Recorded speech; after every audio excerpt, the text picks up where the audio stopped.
2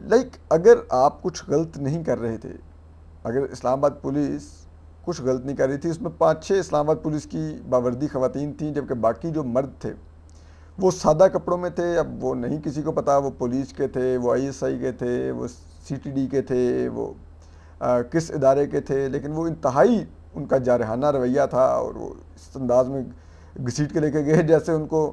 جسے کہتے ہیں نا وہ اسامہ بن لادن اس گھر میں مل گیا. ٹھیک ہے. اور یہ سب کچھ انہوں نے کیا اور گرفتار کر کے لے گئے. جب تک میں پہنچا تو وہ لے جا چکے تھے، دروازے ٹوٹے ہوئے تھے، لکڑی کے دروازے وہ جھول رہے تھے ہوا میں، اور عجیب و غریب حالت تھی اس گھر کی. تو بہرحال یہ ایک انتہائی وہ ہوا. اس کے بعد تمام جو بڑے لوگ ہیں، ذمہ دار لوگ ہیں، جو عوام ہیں، انہوں نے سوشل میڈیا پر ایک مذمت کا سلسلہ شروع کر دیا، کیونکہ اسلام آباد پولیس یہ بھی نہیں بتا رہی تھی کہ ان کے پاس ہیں کہ نہیں ہیں. اور وہ سب یہ کہنے لگ گئے کہ کیا یہ مارشل لا ہے، یہ ورڈ. واقعی میں بھی سوچ رہا تھا کہ کیا ملک میں مارشل لا لگ گیا ہے کہ اس حد تک آپ دندناتے پھر رہے ہیں، اور اس انداز میں آپ. ایک 2 خواتین رہتی ہیں گھر کے اندر، ایک ماں بیٹی،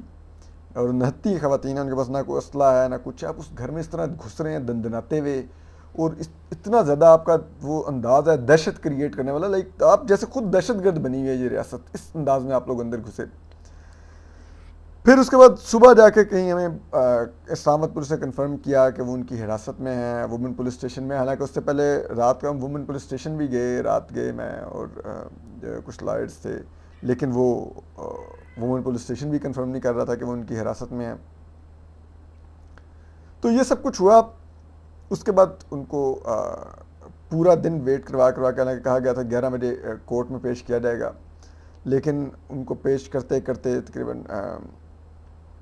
1-1.5 بج گیا تقریباً. اور اس کے بعد جو کورٹ کے اندر ہوا، علی وزیر صاحب اور ایمان مزاری جب آئے، اور بڑا افسوسناک تھا اس انداز میں دیکھنا کہ آپ دیکھ بھی سکتے ہیں ویڈیو میں کہ ایمان مزاری اپنے اسی نائٹ ڈریس میں، پاجامہ میں، اور وہ ایک ٹی شرٹ میں جو آپ اپنے گھر کے اندر پہنتے ہیں. آپ ایک لڑکی کو یوں ٹریٹ کر رہے ہیں، اس کو اتنی آپ ڈسگریس کر رہے ہیں اس کو کہ آپ پبلک پلیس پہ اس کو لا رہے ہیں، گرفتار کر کے لا رہے ہیں، اور نہ وہ اس نے اپنے پراپر وہ کپڑے پہن سکی ہے نہ کچھ ہے، اور آپ اس کو لے کے آ رہے ہیں کورٹ کے اندر. سب کچھ بڑا شرمناک تھا. اور یہ پاکستان میں ہو رہا ہے، اسلام آباد میں ہو رہا ہے، کہیں دور دراز علاقوں میں نہیں ہو رہا کہ جہاں پہ رپورٹ نہیں ہو سکتا. پورا میڈیا دیکھ رہا تھا. اور یہ ریاست اس حد تک بے شرم ہو گئی ہے کہ ان کو اس بات پہ شرم بھی نہیں آ رہی تھی کہ ہم یہ کر رہے ہیں ایک لڑکی کے ساتھ. مطلب میں نے بہت بے شرم لوگ دیکھے ہیں، لیکن یہ جو انٹرم گورنمنٹ آئی ہے شاید یہ تو بے شرمی میں اتنا آگے جائے گی کہ آپ کو شاید ہو سکتا ہے سب بھی بھول جائیں. آپ کہیں گے یار اس سے زیادہ بندہ گندا اور غلیظ کوئی نہیں ہے جو اب اقتدار میں آئے ہیں. تو بہرحال کورٹ کے اندر جو ہوا وہ اس سے زیادہ مزہ کا کیس تھا. ہمیں پہلے بتایا گیا کہ ایمان مزاری صاحبہ پر ایک ایف آئی آر ہے، اور وہ ایف آئی آر ہے کار سرکار میں مداخلت کی، جس میں یہ ہے کہ جی پی ٹی ایم کو جلسے کی اجازت ملی تھی ترنول میں ایک میدان میں، اور لیکن پی ٹی ایم نے ایک سڑک کا ایک حصہ بھی بلاک کیا اس جلسہ کے دوران. اور اس دوران جب پولیس نے روکا تو انہوں نے اسلام آباد کی طرف مارچ کی کوشش کی. بالکل جھوٹی ایف آئی آر. اور اس میں انہوں نے پولیس پر حملہ کر کے، پولیس سے جو اینٹی رائٹ فورس تھی اس سے انہوں نے کٹس چھین لی. ٹھیک ہے نا، یعنی کہ وہ جو انہوں نے ایک وہ شیلڈ پکڑی ہوتی ہے پتھراؤ روکنے کے لیے، اور ڈنڈے پکڑے ہوتے ہیں مارنے کے لیے، اور جو انہوں نے بل پروف جیکٹس پہنی ہوتی ہیں، ہیلمٹ پہنا ہوتا ہے، بقول ان کے وہ جی ان سے چھینے گئے. اور وہ ایف آئی آر میں جناب وہ ڈکیتی ڈالی گئی تھی کہ جی وہ چھین کے ڈکیتی کی گئی. اور اب دیکھیے آپ ایمان مزاری کا آپ نے دیکھا ہوا ہوگا، ان کی جتنی صحت ہے، وہ ایک پولیس اہلکار سے اتنی ہیوی کٹ نہ صرف چھین لی انہوں نے، بلکہ چھین کے فرار بھی ہو گئی. آپ یقین کریں گے ایمان مزاری ڈکیتی کر سکتی ہیں، وہ چھینے بغیر بھی اتنی بھاری کٹ اٹھا کے نہیں لے کے جا سکتی. ٹھیک ہے، یہاں پہ انہوں نے کہا کہ وہ انہوں نے وہ کی ہے. تو ہم نے کہا چلیں ٹھیک ہے. ان کے وکلا نے کہا کہ یہ کیس ہے تو لیٹس جسے کہتے ہیں نا وہ اس کو کنٹیسٹ، اور یہ تو کیس ہی بالکل جھوٹا اور بوگس ہے، جو کہ نظر بھی آ رہا تھا جھوٹا اور بوگس ہے. اب وکیل صاحب آ کے آرگو کر رہے ہیں جو پروسیکیوشن کے ہیں، وہ کہہ رہے ہیں کہ جی انہوں نے بڑا وہاں پہ بلوا کیا ہے، اور یہ پی ٹی ایم کی قیادت کا حصہ تھیں. حالانکہ ایمان مزاری پی ٹی ایم کی قیادت کا حصہ نہیں, ویسے وہ سالیڈیرٹی کے لیے جاتی ہیں پشتونوں سے, جیسے بلوچوں کے لیے بھی جاتی ہیں. She is a activist, she is an activist, اس سے زیادہ کچھ نہیں ہے. وہ لائر ہیں, انسانی حقوق کے لیے بہت زیادہ آواز اٹھاتی ہیں, کام کرتی ہیں, پریس فریڈم کے لیے بہت کام کرتی ہیں, صحافیوں کے کیسز مفت لڑتی ہیں. میرے کیسز, میں تو ڈائریکٹلی ان کا بینیفیشری ہوں, میرے انہوں نے متعدد کیسز لڑے ہیں فری, اور ابھی بھی میری وکیل ہیں وہ. اسی طرح وہ بلوچ طلباء کے مفت کیسز لڑتی ہیں, مدثر نادو سے لے کے سب لوگوں کے مفت کیسز لڑتی ہیں, وہ جو لاپتہ فیملیز ہیں. تو وہ اس قسم کی ایک ایکٹیوسٹ ہیں. وہ آپ ان کو پی ٹی ایم کا رہنما بتا رہے ہیں. اور پھر چیز یہ ہے کہ آپ کہہ رہے ہیں کہ وہ انہوں نے وہ کیا. وہ جج صاحب بھی کہہ رہے ہو, جب جو ایمان کے وکیل تھے جو احسن پیرزادہ, انہوں نے کہا کہ جی آپ دیکھیں کیا آرٹیکل 14 ہمیں ہر شہری کو ایک اس کی ڈگنیٹی کا حق دیتا ہے. ایمان مزاری کو جس حالت میں یہ ادھر کورٹ میں پروڈیوس کر رہے ہیں, کیا ان کی کوئی ڈگنیٹی نہیں ہے جس کو اس انداز میں کمپرومائز کیا گیا ہے. اور اسی طرح جو ایمان مزاری کی جو ایک اور لائر زینب جنجوعہ تھیں, انہوں نے بھی آرگو کیا. انہوں نے کہا دیکھیے آپ یہ ایمان مزاری پر اسلام آباد پولیس چوری کا الزام لگا رہی ہے کہ وہ اینٹی رائٹس جو کٹ تھی وہ چھین کے لے گئی ہیں پولیس اہلکاروں سے. اس سے زیادہ شرمناک کوئی الزام نہیں ہو سکتا. اس پر جج صاحب نے فیصلہ محفوظ کر لیا کہ اس کو ایمان مزاری صاحب کو اس کیس میں ڈسچارج کرنا ہے یا نہیں کرنا, یعنی کہ ان کو اس کیس سے بری کرنا ہے کہ نہیں. اسی طرح اسلام آباد پولیس نے اپنے جیب سے ایک اور ایف آئی آر نکال لی. وہ کہتی جی انسداد دہشت گردی کی ایف آئی آر ATA کی, کہ جی وہ تقاریر جو کی گئی اسٹیج سے وہ دہشت گردی ہیں. ٹھیک ہے, اب پہلی بات یہ ہے کہ ایک ہی جلسے کی 2 ایف آئی آرز کیسے آپ نے کاٹیں. ٹھیک ہے, یہ تو واضح طور پہ میل آف آئی ڈی تھی کہ آپ یہ چاہتے تھے, ٹھیک ہے, کہ کسی طرح سے ضمانت نہ ہو, کسی طرح سے بری نہ ہو. ٹھیک ہے, اب وہ ATA کی نکال لی گئی. اب جج صاحب نے پہلے تو کہا کہ یہ میرا دائرہ کا سماعت ہی نہیں ہے سننا اس کو. اور پھر اس کے بعد جب انہوں نے آرگو کیا, جو علی وزیر صاحب کے وکیل تھے, انہوں نے کہا کہ جی انہوں نے ایک فیمیل وکیل کو یعنی کہ ایمان مزاری کو حراست میں لیا ہوا ہے, جبکہ خاتون کو پاکستانی لا صرف 4 کیٹیگریز میں اریسٹ کرنے کا وہ دیتا ہے. اس پر جج صاحب نے کہا کہ نہیں یہ کیٹیگریز والا کیس ہی نہیں ہے, یہ تو جیسے کہتے ہیں انسداد دہشت گردی کا کیس ہے. اب مجھے جو بڑا وہ اس وقت ہو رہا تھا اس سماعت کے دوران کہ کم از کم جج صاحب کو اسلام آباد پولیس کے جو اہلکار سامنے کھڑے ہوئے تھے اور جو پروسیکیوشن کے وکیل تھے, ان کو اس بات پہ تو کم از کم ٹیک آن کرنا چاہیے تھا, شرمندہ کرنا چاہیے تھا کہ یار یہ ایمان مزاری کو دیکھو, مجھے بتاؤ یہ تم پولیس والوں سے اس کی اینٹی رائٹس کٹس چھوڑو, یہ پولیس والے کو دھکا بھی دے سکتی ہے. آپ کہہ رہے ہو یہ سب کچھ چھین کے بھاگ گئی. کس قسم کے شرمناک اور مذہب خیز الزامات لے کے آ رہے ہو آپ لوگ. کیا پاکستانی ریاست اس طرح سے اختلاف رائے کو کچلتی ہے, اس طرح سے لوگوں کے پولیٹیکل رائٹس کو کچلتی ہے, اس طرح سے پاکستانی شہریوں کو جبر کا نشانہ بناتی ہے؟ یہ پاکستان آپ بنا رہے ہیں, یہ جو آئین کے تحت چلنے والا ایک ملک ہے, یہ پاکستانی ریاست اس کو کشمیر بنا رہی ہے, فلسطین بنا رہی ہے, اور خود کو ایک قابض فوج بنا رہی ہے, اور قابض پولیس بنا رہی ہے, اور قابض حکومت بنا رہی ہے یہاں پہ جو مسلط کی جاتی ہے. تو کیا ہے یہ سب کچھ؟ لیکن بہرحال انہوں نے جج صاحب نے علی وزیر صاحب کا انسداد دہشت گردی کے, اور یہ جو پولیس اہلکاروں پر ڈکیتی کا کیس ہے, اس میں 2 روز کا جسمانی ریمانڈ دے دیا. ایمان مزاری صاحبہ کا انسداد دہشت گردی کیس میں 1 دن کا ریمانڈ دے دیا. اور جو دوسرا کیس تھا چوری والا, ڈکیتی والا, جو ایمان مزاری نے کی ہے چوری ڈکیتی, اس میں انہوں نے حالانکہ واضح نظر آ رہی تھی کہ بدنیتی ہے, بہرحال انہوں نے اس میں ایمان مزاری صاحب کو جوڈیشل ریمانڈ پہ بھیج دیا, جس کے بعد اب وہ کم از کم بیل دائر کرنے کی پوزیشن میں آ گئی ہیں. اس کے بعد اب جو دوسرا معاملہ ہے وہ صدر عارف علوی کا ہے. صدر عارف علوی نے کہا ہے کہ جی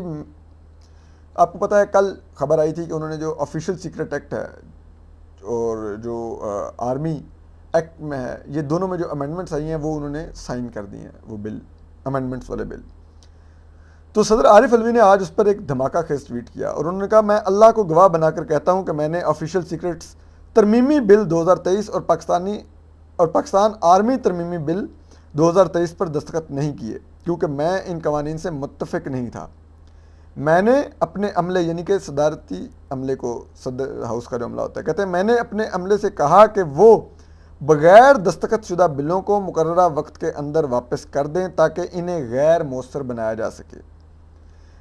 یعنی کہ وہ یہ ہوتا ہے کہ اگر آپ صدر کے پاس سے وقت ہوتا ہے کہ اگر 10 روز کے اندر اندر اگر وہ کسی بل سے جو پارلیمنٹ پاس کر کے بھیجتی ہے اس کے ان کو شکیں آئین سے متصادم لگتی ہیں تو وہ شک وائز کہ یہ شک آئین سے متصادم لگ رہی ہے وہ 10 دن کے اندر اندر وہ پارلیمنٹ کو واپس بھیج سکتے ہیں اس ڈیٹیل کے ساتھ جو ریٹن نوٹ کی صورت میں صدر بھیجتے ہیں کہ یہ پارلیمنٹ یہ دیکھے یہ شکیں آئین سے متصادم ہے اور پارلیمنٹ پھر ان کو باؤنڈ ہے کہ وہ ریکنسیڈر کرے۔ تو صدر صاحب کہہ رہے ہیں کہ میں نے اپنے عملے کو 10 دن کے اندر اندر یعنی کہ کہا تھا کہ آپ اس بل کو واپس بھیج دیں، ٹھیک ہے، اور میں اس کو سائن نہیں کر رہا۔ پھر وہ کہتے ہیں میں نے یعنی کہ اپنے عملے کے بارے میں کہہ رہے ہیں کہ میں نے ان سے یعنی کہ عملے سے کئی بار تصدیق کی کہ آیا وہ واپس جا چکے ہیں، یعنی کہ یہ دونوں بل واپس جا چکے ہیں، اور یعنی کہ اب کہہ رہے ہیں کہ عملے کی طرف سے مجھے یقین دلایا گیا کہ وہ جا چکے ہیں، یعنی کہ صدر عارف الوی صاحب کے عملے نے جو پریزیڈنسی کا عملہ ہے جو سٹاف ہے اس نے صدر عارف الوی کو جب صدر عارف الوی نے ان سے پوچھا کہ کیا آپ نے بل پارلیمنٹ کو واپس بھیج دی ہیں مقررہ وقت میں، تو انہوں نے صدر عارف الوی کو کہا کہ ہاں جی بل واپس بھیجے جا چکے ہیں بقول صدر عارف الوی کے۔ پھر وہ کہتے ہیں کہ تاہم مجھے آج پتہ چلا کہ میرا عملہ میری مرضی اور حکم کے خلاف گیا۔ اللہ سب جانتا ہے وہ انشاءاللہ معاف کر دے گا، لیکن میں ان لوگوں سے معافی مانگتا ہوں جو اس سے متاثر ہوں گے، یعنی کہ وہ کہہ رہے ہیں کہ اب جو آرمی ایکٹ اور آفیشل سیکرٹ ایکٹ کے تحت جو ریاست جو جابرانہ رویے اختیار کرے گی تو اس سے جو شہری اور جو سیاسی کارکن یا سیاسی رہنما متاثر ہوں گے تو میں ان سے معافی مانگتا ہوں۔ یعنی کہ اس میں اینڈ میں وہ یہ بھی مانتے ہیں کہ بل میں نے سائن نہیں کیا، عملے نے جھوٹے طریقے سے مجھے بتائے بغیر اس بل کے 10 دن پورے کروا دیے اور وہ اب ایک ایکٹ بن چکا ہے، اب وہ قانون بن چکا ہے، تو میں نے تو یہ گناہ نہیں کیا اس کو سائن کرنے والا، لیکن قانون بن گیا تو اب جو لوگ بھگتیں گے میں ان سے ایڈوانس معافی مانگ لیتا ہوں کہ میرے عملے کے دھوکے دینے کی وجہ سے میں وہ بل واپس نہیں بھیج سکا اور وہ قانون بن گیا۔ لیکن یہ بات اتنی سادہ نہیں ہے۔ جو آئین کا آرٹیکل 75 ہے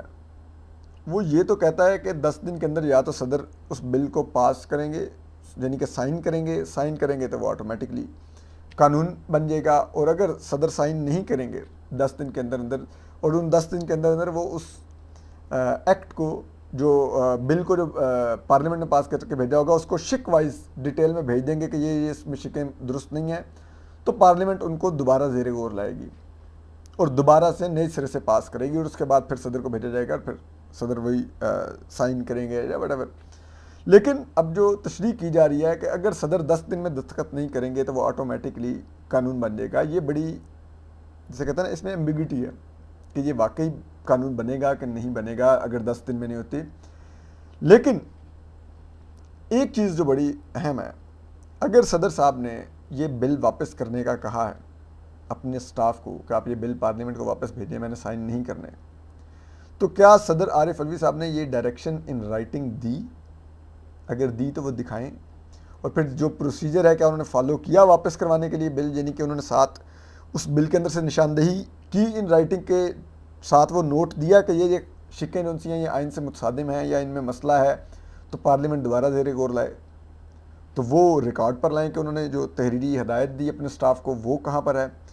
جو انہوں نے اعتراضات بل کے اوپر اٹھائے جو کہ انہوں نے کہا کہ میں اس بل سے متفق نہیں تھا، وہ اعتراضات کیا تھے، کیا وہ اعتراضات انہوں نے اپنے سٹاف کو دیے کہ پارلیمنٹ کو واپس بھیجتے ہوئے ساتھ لگائیں، وہ کہاں پر ہیں۔ لیکن اس کے بعد جو کہ یہ ڈراکونین لاز ہیں دونوں جس انداز میں امینڈ کیے گئے ہیں اور یہ بہت شرمناک ہیں کہ یہ پی ڈی ایم کی اور دوسری حکومت نے یہ قوانین اس طرح سے ڈراکونین لاز بنایا جس کے بعد اب آپ کے ہمارے شہریوں کی عزت گھروں میں محفوظ نہیں ہے، یعنی کہ آپ نے کل رات اس کا ایک عملی مظاہرہ دیکھ لیا کہ جس طرح سے ایک انسانی حقوق کی کارکن ایمان مزاری کے گھر میں جس طرح سے گھسی، جو سادہ کپڑوں میں معلوم نہیں وہ کس ایجنسی سے ان کا تعلق تھا، پولیس تھی یا کیا تھے، اور جس انداز میں انہوں نے اس گھر کی توڑ پھوڑ کی کہ جس اندر دہشت گرد ہو گئی، ایک نہتی لڑکی کے لیے یہ اتنا نیچے گر گئی ہے، یہ ریاست اتنی نیچ نکلی ہے اس بل کے آنے کے بعد۔ تو آپ خود سوچئے کہ آگے کیا ہوگا، اور اب یہ اندازہ لگائیے کہ یہ ایمان مزاری کے گھر میں گھسے، ان کے پاس وارنٹ تک نہیں تھے، انہوں نے وارنٹ تک نہیں دکھائے تو جب ریاست بدماش بن جائے تو پھر آپ کیا کر سکتے ہیں اس کا. اور پاکستانی قوم تو 75 سال سے اس ریاست کا جبر برداشت کر رہی ہے. تو بہرحال اب چیز یہ ہے کہ عارف علوی صاحب پہلے تو یہ کلیئر کریں کہ انہوں نے کیسے واپس بھیجا, اور دوسرا چیز یہ کہ اب وہ اپنے جس طرح پی ٹی آئی کے ووٹر کو اور سپورٹر کو مطمئن کر رہے ہیں, کیونکہ وہ سارے تپے ہوئے تھے کہ ہمارے صدر نے ہماری پیٹھ میں چھرا گھونپ دیا یہ بل سائن کر کے, کیونکہ ان کو پتا ہے کہ سب سے پہلا اس بل کا نشانہ پی ٹی آئی کے لوگوں نے بننا ہے. ٹھیک ہے, تو وہ کہہ رہے ہیں کہ پی ٹی آئی کے لوگوں کو نشانہ بنانے کے لیے اور ان پر جبر کرنے کے لیے جو قانون بنایا گیا تھا اس کو صدر عارف علوی نے اپروو کر دیا, واپس پارلیمنٹ نے بھیجا. لیکن اگر صدر عارف علوی سمجھتے ہیں کہ یہ ایسا ہی ہے تو یہ ٹویٹ مت کریں, آپ اس قانون کو اوپر اپنے سٹاف کے خلاف کارروائی کریں جس نے آپ کو دھوکہ دیا. افواج پاکستان کے سپریم کمانڈر کو, یعنی کہ فیڈریشن کی علامت جو ہوتا ہے صدر, اس کو اس کے سٹاف نے دھوکہ دے دیا, اور وہ سٹاف ابھی تک اپنے عہدوں پر ہے. آپ کو تو ان کو سیک کرنا چاہیے, ان کے خلاف کارروائی کرنی چاہیے. اور آپ کو یہ بات, لیکن اب اس میں ایک جو رستہ کھل گیا ہے وہ یہ ہے کہ اب یقیناً یہ قوانین سپریم کورٹ میں چیلنج ہوں گے آنے والے دنوں میں, کہ یہ بڑے کالے قوانین ہیں اور یہ بڑی کالی ترامیم ہیں, اور یہ شہریوں کے حقوق سلب کرنے والی مجرمانہ ترامیم ہیں. تو وہ اب وہاں پر یہ گراؤنڈ بھی ہوگا کہ صدر نے تو اس پہ کنسنٹ نہیں دیا تھا, صدر نے تو اس کو واپس کیا تھا, لیکن ان کے عملے نے دھوکہ دیا, تو یہ قوانین انویلڈ ہوں گے, کیونکہ یہ دھوکہ دہی سے قانون بنائے گئے ہیں اور یہ اصل میں قانون نہیں بنتے تھے.